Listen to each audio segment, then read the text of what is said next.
What's a low effort job with a surprisingly high salary? I once took a job as tape operator for a production company who was making a docu-series. I got paid $35 an hour to sit in a room overnight for 4 months with boxes of tapes, mark in/out points, and transfer digital copies to server. It's still the easiest job I've ever had. I once had a job at a dog kennel and my job was to sleep in a bedroom with a dog or two, provided a comfy bed and Netflix/Wi-Fi. I was getting paid $30/HR to basically cuddle with dogs. Why would one leave this job? For any reason. Dog allergy. She kept stealing the dogs. I demand to have this job. This is a career I could be passionate about. In college I had to catalog and convert old radio shows. I was literally paid to listen to old comedy shows. The actual work was loading the reels and pressing a button. I worked as a massage model at a massage school. My job was to lay there and be massaged for a few hours while the students did their lessons or took their exams. It was £30 an hour, which isn't loads, but better than the £10 an hour office job I had before. You're getting paid to get massages that normally cost you money. Sounds nice. Just maybe the massages are low quality. Low quality massages is better than no massages at all. Chandler has entered the chat.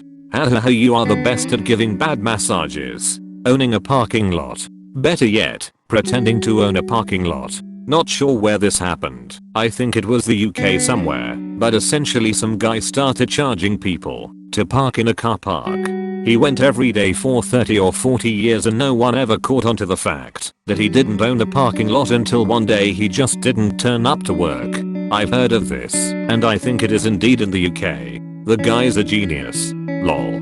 I worked at a gov agency in DC, where this one legend of a guy had survived the agency changing names and administrations over the years. Over time, he got lost in the paperwork and would clock in every morning and then go out and drive a taxi all day. He'd be back at the end of his shift to clock out. He was an analyst of some sort who no longer fell under anyone. Of course, this was the same agency who would lay down a dance floor in the library and hire a band every Christmas. Certain depths hosted each day in the, I think, 4 days leading up to the holiday break.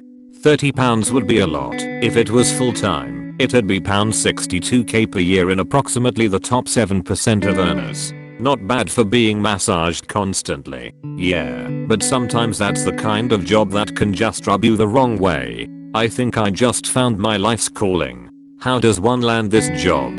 Usually people apply. But where to apply is on a need-to-know basis. I worked at a gov agency in DC, where this one legend of a guy had survived the agency changing names and administrations over the years. Over time, he got lost in the paperwork and would clock in every morning and then go out and drive a taxi all day. He'd be back at the end of his shift to clock out. He was an analyst of some sort who no longer fell under anyone. Of course, this was the same agency who would lay down a dance floor in the library and hire a band every Christmas. Certain depths hosted each day in the, I think, 4 days leading up to the holiday break. Lol, I've heard of the same predicament in a Tifu post about a guy who stayed on a limbo when his manager and his whole department basically left or got axed. Apparently the guy was not positioned as a part of the department in the first place, so when the management eventually eliminated said department, he wasn't included in the hit list. It was hilarious as the guy also just picked up some side jobs on the side and so nervous about when the whole limbo thing would be discovered. Lol. Yeah, definitely familiar, right? Like he was worried about quitting cause it would uncover the whole ruse. Eventually he quit, and they kept calling him saying they had some questions and he just kept dodging the calls because he had nothing to say. Lol. Clearly they were mad as fuck, but it was on them, so fuck it. Yeah, sounds about right. It would have been quite awkward when trying to get a reference. Yeah, he quit because he already had another job lined up that paid more and he was happy to achieve. And it'd be illegal to use the first job's office and resources to do work for the second job anyway. It was just time to move on. Lol. People who don't ever want to have kids. Why? I have kids. 180 of them every school year. That's why. Thank you for your service. It's expensive and I don't want to pass on my genes in particular. The gene thing in particular hits me hard. I have an incurable autoimmune disease, and there's at least a 20% chance I pass the disease I have on to my children, and not to mention the possibility of an even more severe autoimmune disease like lupus. I don't think I'd ever be able to forgive myself if I passed that on to a child, especially with how much I struggle with my own disease. It's one of the issues that bothers me most about whether I want to have kids or not. I just have no desire. I don't hate kids, I love my nieces and nephews and have a great time being an influential part of their life. However, that means that I also see how difficult and stressful it is to raise kids. I understand that people really love it and it's worth it to them, but that's just not me.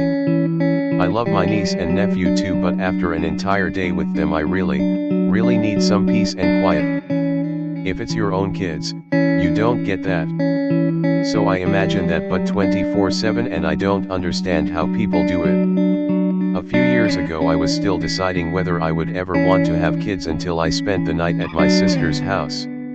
Seeing them rush back and forth trying to get ready for the day while also trying to get my niece showered and ready while my nephew cried in my ear at 120 decibels at 8 a.m. made me realize I definitely didn't want kids. Fun fact, 120 decibels is actually very accurate for a baby's cry. The noise level rating of kids is actually enough to cause hearing loss, if exposed to the same level of noise for hours. Kids. In this economy. No, I'll just settle for my cat. Cat. In this economy. No, I'll settle for my pet rock. Y'all can afford pet rocks? Only because I can claim him as a dependent. Y'all can afford to exist? Money. I have 3 kids and no money. Why can't I have no kids and 3 money? Freedom. My husband and I would probably be pretty good parents and we're in a good spot financially, but we feel complete with each other. We have fun together and want to spend the rest of our lives without the responsibility and stress of kids. Pretty much exactly the same for my wife and I. Life is good, life is simple, let's keep it that way.